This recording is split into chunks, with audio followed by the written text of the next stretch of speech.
You have been filling that feeder every single day. And the birds keep coming back every single day. Most people see that and think, good. It's working, seed goes in, birds come out. Simple transaction. Everyone benefits. But what is actually happening on the other side of that glass? What those birds are doing, thinking, building, and deciding every single morning while you go back inside and move on with your day, is something most people who do exactly what you do never find out about. And once you know it, the feeder will never look the same again. Welcome back to Backyard Birds Whisper. Subscribe before you leave because what you are about to learn changes every single morning at that feeder from this point forward. Today we are going into what daily feeding actually does, to the birds' brains, to your yard's ecology, and to something quietly forming between you and those birds that most people never realize they are part of. Stay until the very end because the final section reframes everything, and it is the part that most people say they wish someone had told them on the very first day they put a feeder out. What daily feeding does to a bird's brain. The first thing you need to understand is what consistency means to a bird. Not what it means to us, to birds. Birds are pattern detection machines. Their survival depends entirely on their ability to find reliable resources, remember exactly where those resources are, predict when they will be available, and build their entire day around that prediction. A bird that cannot detect and remember patterns does not survive winter. It is that simple. When you fill your feeder every single day, you are not just providing food. You are becoming a pattern. A reliable, predictable, high-value fixed point in the bird's mental map of its entire territory. Research on associative learning in songbirds shows that birds can form strong location-reward associations within as few as 2 to 3 exposures. That means within the very first week of you filling that feeder, the birds that found it have already begun restructuring their daily foraging route around your yard. Your feeder is no longer a discovery. It is an anchor, a coordinate they navigate by. But it goes much further than food. Studies tracking the foraging behavior of black-capped chickadees in suburban environments found that birds with access to a consistently stocked feeder showed measurable changes in their overall behavior. They expanded their territory range. They spent significantly more time in social interaction with other birds. They cached more food, hiding seeds in tree bark and branch crevices for later, than birds without a reliable supplemental food source. Your daily feeding is not just feeding them. It is giving them cognitive and behavioral bandwidth they would not otherwise have. The bird at your feeder this morning has more energy, more social capacity, and more time for the complex behaviors that make up a full bird life, singing, exploring, pair bonding, raising young. You are not just filling a feeder. You are expanding what is possible for that bird. And that bird knows exactly who is responsible. It has known for longer than you realize. The dependency question, are you actually hurting them? Before we go further, I want to address the question that every person who genuinely cares about their birds eventually asks. Because if you have been feeding daily, you have probably wondered about it. Are you making them dependent? Are you taking away something wild and necessary by making food too easy? Are you, despite your best intentions, weakening them? The answer, based on the research, is more reassuring than most people expect. A long-term study published in the journal IBIS tracked wild bird populations across multiple winters and breeding seasons, areas with consistent supplemental feeding versus areas without. The findings were unambiguous. Birds with access to supplemental feeding showed higher overwinter survival rates, earlier breeding onset in spring, and larger clutch sizes, more eggs per nest, than birds without access. They were not weaker. They were healthier, more reproductively successful, more likely to survive the hardest season and raise the next generation. What about wild foraging skills? Studies using isotope analysis to track what fed birds actually eat found that even the heaviest feeder visitors still get the majority of their nutrition from natural sources. Your feeder supplements their diet. It does not replace their foraging instinct. The wildness stays intact. The one real risk is this. If you start feeding and then stop suddenly in winter, especially during a cold snap when natural food is at its scarcest, the birds that have built your feeder into their survival plan face a gap they did not expect. The harm is not in the feeding. It is in the abrupt stopping. We will come back to this. But the short answer is this. You are not making them weaker. You are making them more likely to survive, more likely to breed, and more likely to raise young in your yard next spring. That is not harm. That is something closer to partnership. What the birds are actually building while you fill the feeder. Here is the part most people never hear. And it is the part that changes what the morning feeder ritual actually is. While you are filling the feeder, the birds are not just waiting for food. They are watching you. Specifically, deliberately, with the full attention of a brain that has evolved to extract every piece of survival-relevant information from everything in its environment. They are building a model of you, your height, your movement speed, the particular way you approach the feeder, the sound of your back door, the color of the jacket you wear most mornings, the time you typically appear, whether you ever move toward them suddenly or always give them room. All of it is being logged, compared against previous observations, used to update the risk assessment the bird runs every single time you appear in its field of view. And over days and weeks and months of consistent, calm, predictable behavior on your part, that risk assessment shifts dramatically.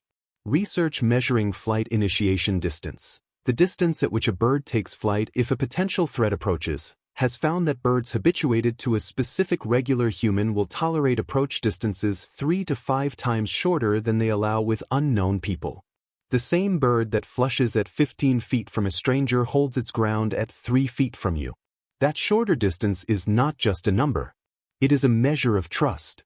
Real, earned, individually calibrated trust that specific bird has extended to you and to no one else in quite the same way. While you have been filling the feeder and going back inside, the birds in your yard have been doing something you never asked for. They have been deciding, one careful morning at a time, that you are safe, that you are known, that you are, in whatever way a bird holds this theirs. How your yard changes over months and years of daily feeding. If you have been feeding consistently for more than one season, something has happened to your yard that goes far beyond the individual birds at the feeder on any given morning.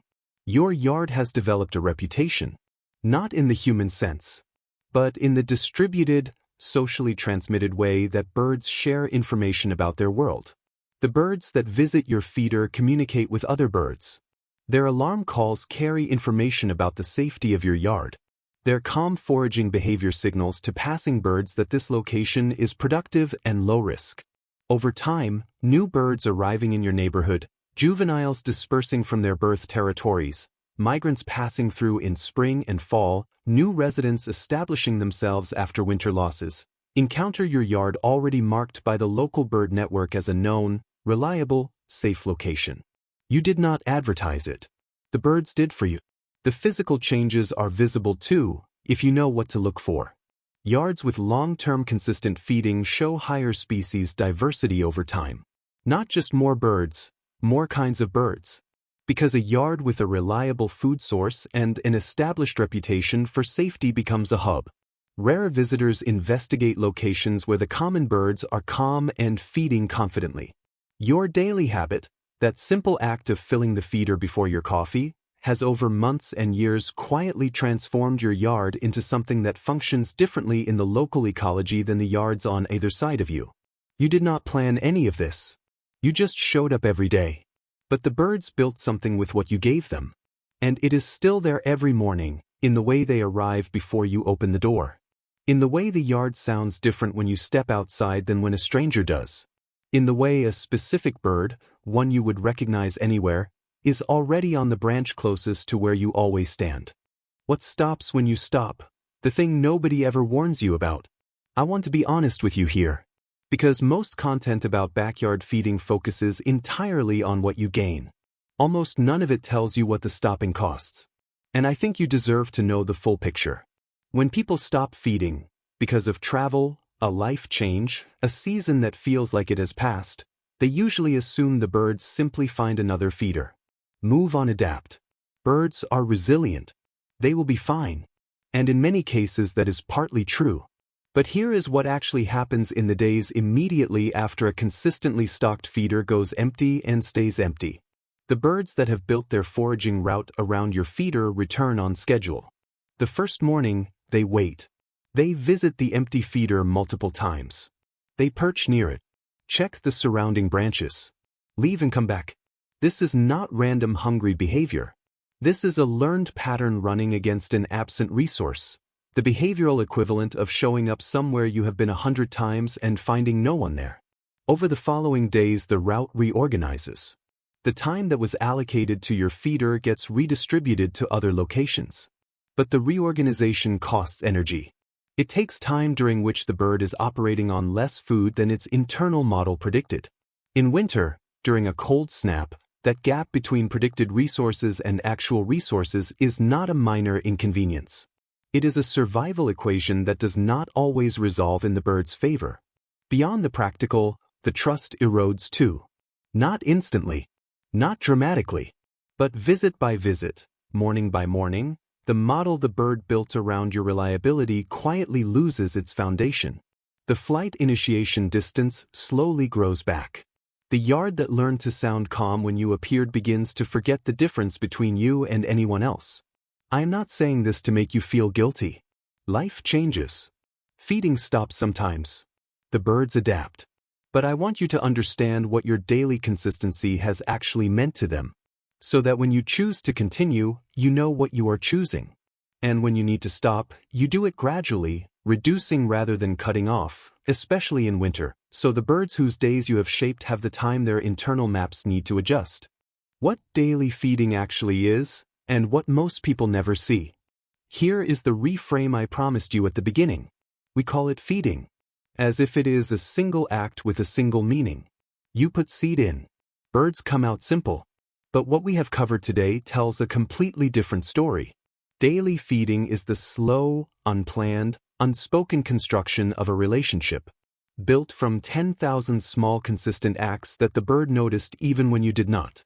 It is the reason a specific cardinal has been coming to your yard every single morning for 2 years.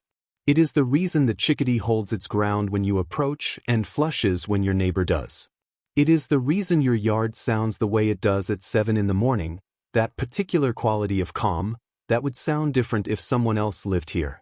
You did not set out to build a relationship with a wild animal. You just filled the feeder. But the wild animal, with its pattern-detecting brain and its long individual memory and its capacity for recognizing specific humans that science is only beginning to fully document, built one with you anyway. Quietly. Methodically. One morning at a time. That is what most people never see. Not because it is hidden, but because nobody ever told them to look for it. Now you know. And the next time you go out there, tomorrow morning, in whatever weather, before the day has fully started, I want you to feel the full weight of what you are actually doing. You are showing up. For animals that have learned to expect you. That have organized their days around the fact of you. That have extended across the enormous distance between their world and yours something that functions, in every way that matters, like trust. That is not a small thing. It never was. Most people just never saw it. Tell me in the comments, how long have you been feeding your birds? And have you ever had the moment where one of them stopped being afraid of you, where it got close for the first time and just stayed? Tell me about that bird. I read every single comment, and this community shares some of the most moving stories I have ever come across anywhere. If this made you see your feeder differently, if you are going to go outside tomorrow morning and actually feel what you are part of, share this with someone who loves their birds the way you love yours. They deserve to know too. Thank you for being here at Backyard Birds Whisper. I'll see you in the next one.